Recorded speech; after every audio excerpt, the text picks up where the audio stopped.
Hello, everybody. How are you today? Good? Friday? First, I want to thank you all for coming. It's really nice to see so many people today. I want to thank Digital Shoreditch as well for organizing this great event. And I'm really happy to be here today. Oh, sorry, I forgot the clicker. There you go. Green, right? Okay, so let's start. My name is Felipe Caro, and I work as an illustrator and a graphic facilitator for Amberlight. Amberlight is a user experience agency that helps organizations to design and develop digital products by delivering insights based on user needs and by delivering advice at every stage of the product and service life cycle. I'm here today to talk to you about visual thinking, but not just about visual thinking. I want to talk as well about how you can use visual thinking as part of the user-centered design process. I'm going to start by doing a small activity that requires your participation. So first, I want you to clear your minds and focus on the screen. I want you to imagine that you are commuting home. I don't know where you live. I don't know how you're going to get there. All I want you to do is to imagine everything that happens around you. So, for instance, I want you to think which method of transport you will use to get there. I want you to think maybe what the weather is like, what people around you are doing, and what is the quickest and most efficient way to reach your final destination. I guess you all got the picture already. While your eyes have been focused on the screen and my presentation, I'm pretty sure you've been thinking about images like this. So, for instance, if you take the bus, you probably thought which bus you need to take home, if you have enough money on your Oyster card. If you thought about the weather, maybe you thought, oh, yes, sunny, but it's London, let's face it, it's raining. If you cycle home, you probably use your own bike, or you use the Boris bikes, and you follow the landmarks to reach home.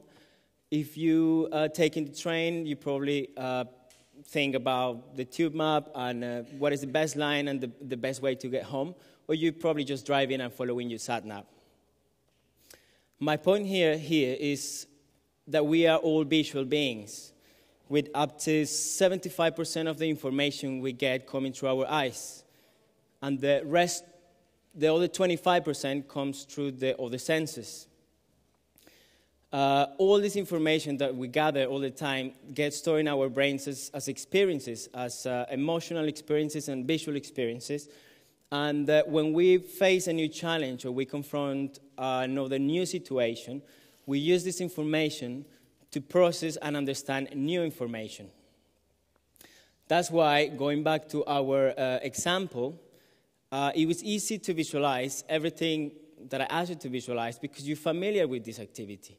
I assume you commute home every day. You probably take the same bus. You probably take the same train. So if you ride home, you take your bike to get to where you want to go. But if I was to ask you to go to a place you've never been, any location in London where you've never been, a known name, you will have to stop and you will start struggling about visualizing this route because you're no longer familiar with it. You start thinking, okay, never been to this place. How am I going to get there? This example is to show you what to me is the best example of everyday life visual thinking. And it's the tube map. I think you're all familiar with it. If you're not from London, I'm sure you've been here at least once and you're taking the tube. You use the tube map to commute. At a first glance, obviously, you will see it's kind of like a complicated graph. But if you think about it, if you scan it, you see that it's a graphic. It's a very simple graph. And I say simple because it uses very simple graphic elements, such as circles, lines, colors, to solve a very basic problem, which in this case is traveling from A to B. So if you scan quickly, you know where you are, where we're going. I don't know if we're going there, that's just for the example. And you can see what is the quickest route, you can see, estimate pretty much the time it will take you, and also because you have the zones, you know how much you're going to pay. You pay more or less. The point that I want to do with this example is when we visualize in our minds anything, ideas or problems, we can only see the parts. When we externalize these problems, we put them on a piece of paper, we can stand back and we have a great, a depth understanding of the situation. Because we can see the parts, we can see the whole, and basically we can see the big picture. At this point, I want to introduce what the definition of visual thinking is. If we look at this definition, it fits perfectly the problem or the example I just gave you before. But if we land it into our industry, into the digital world where we constantly bombarded with information through all our devices, we see clearly that we are constantly exploring images in all the devices, and everything comes through our eyes. We use these images as a way of communicating. We need to understand the user needs in order to design a product and communicate the right message. And in the end, clients come to us because they have a problem and they want us to help us solve it. So why use visual thinking? There are different reasons. One is better retention. So when we use images to explain ideas, they act as anchors in our heads. They're like a tattoo. They stay there, and because we have an emotional experience linked to it, we remember things easily. I hope tomorrow when you think about it, you will think about this illustration because it's more powerful than if I just say it.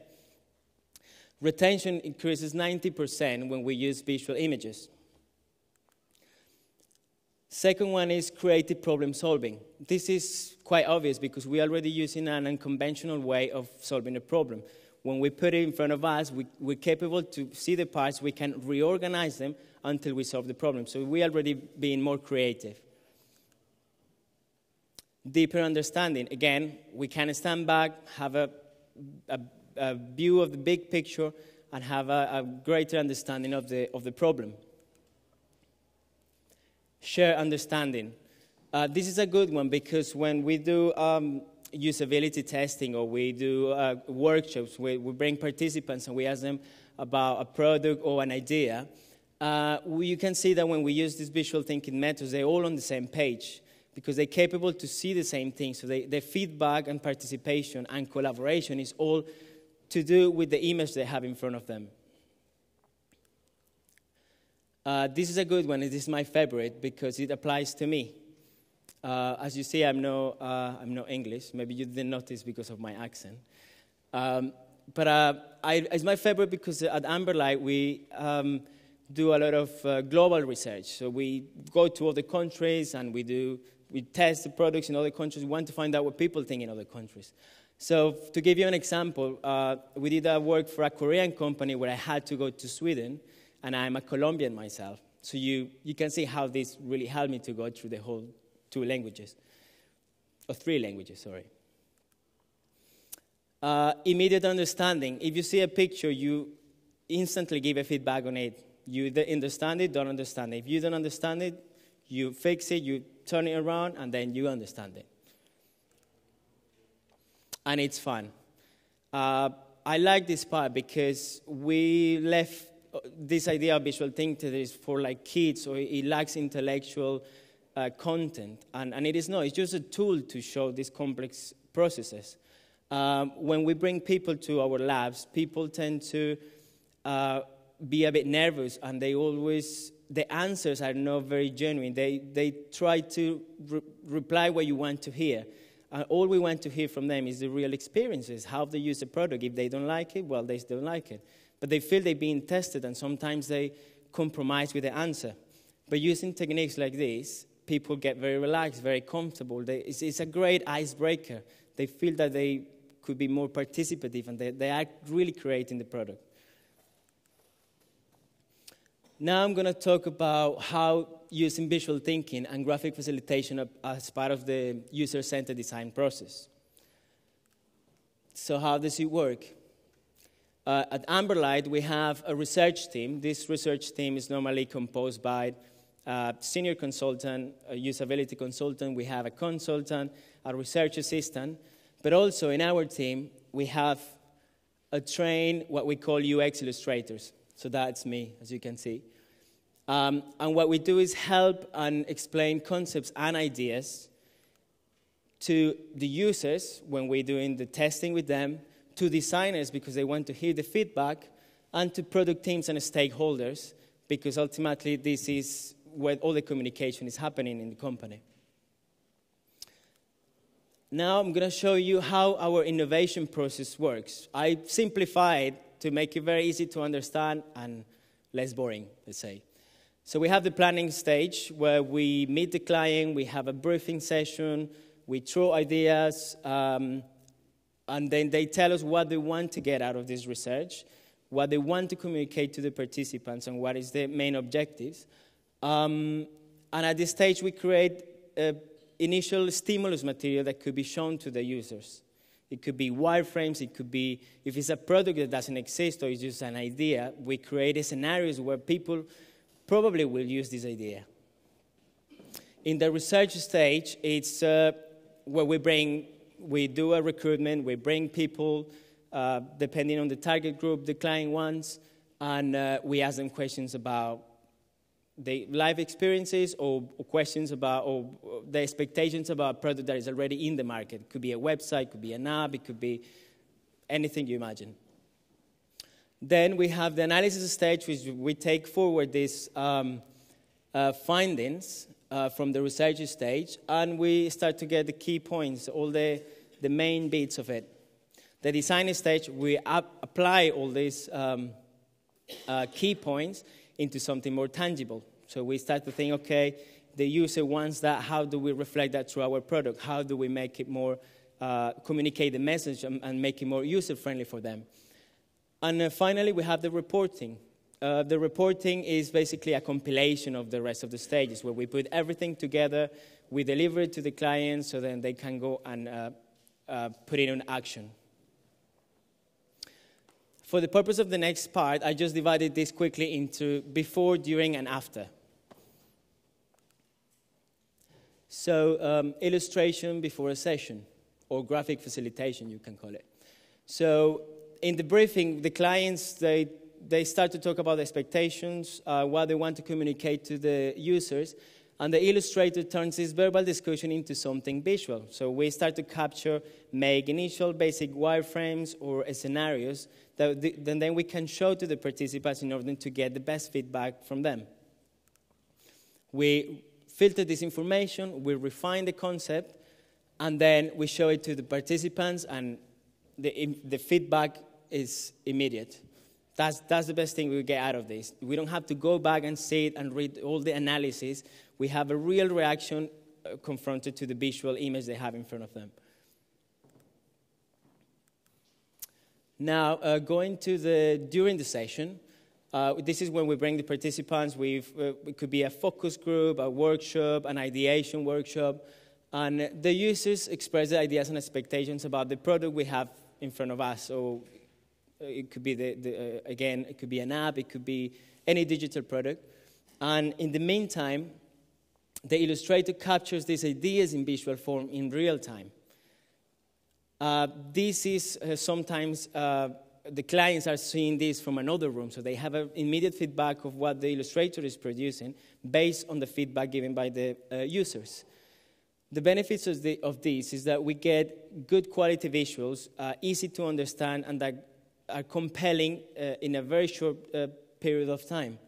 We share visual representation. As I said before, everyone is on the same page, is looking at the same image, therefore the feedback is more constructive. And again, instant feedback. Everything is delivered there. We can print it out. We can take it back to the client, go through it, say people like this, people definitely didn't like this. We shouldn't put this here, we should move it there, etc., etc. Illustration after a session. That is pretty much to finish. So it can be used in the analysis part where all these key ideas, we compile them in a It could be a mind map, it could be an infographic, it could be in a scenario, and then we communicate more effectively to the client.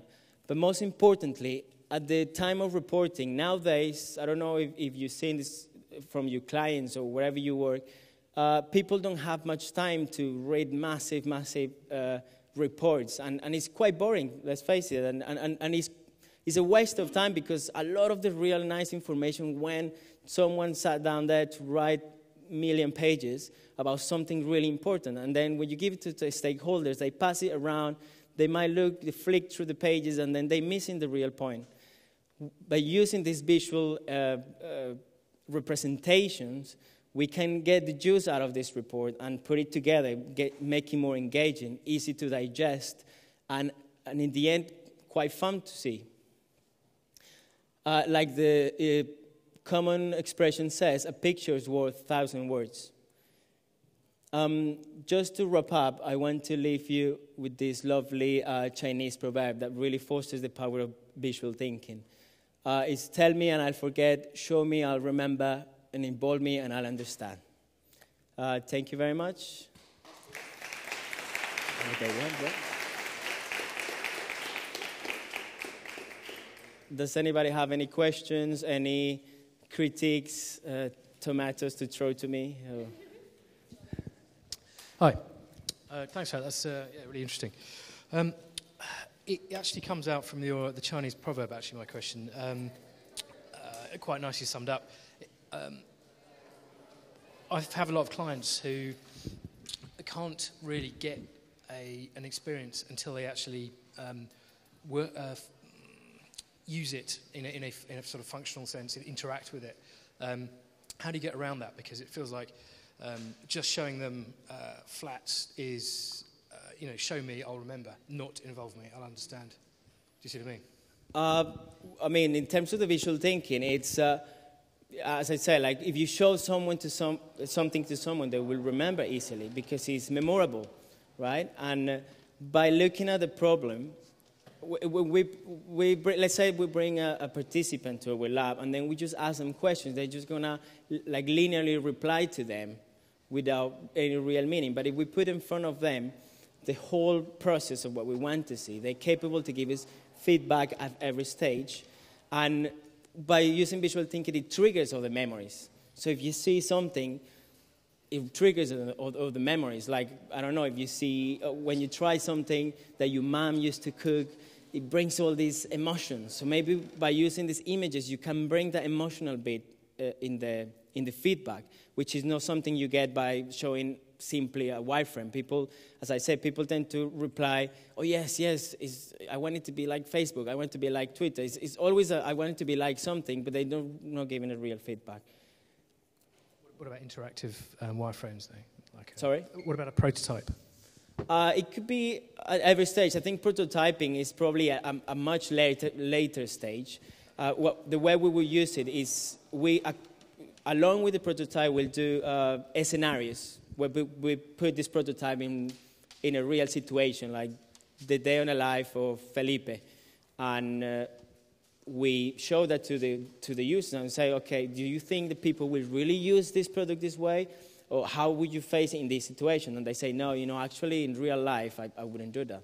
Even though the prototype is defined, it has functionality, we want to see how people will really use it in a real situation. So we show these scenarios for them to compare to the real lives. I hope that answered your question. A bit long. That's it? Okay. Thank you very much. If you have any more questions, grab me or talk later about it. Cool.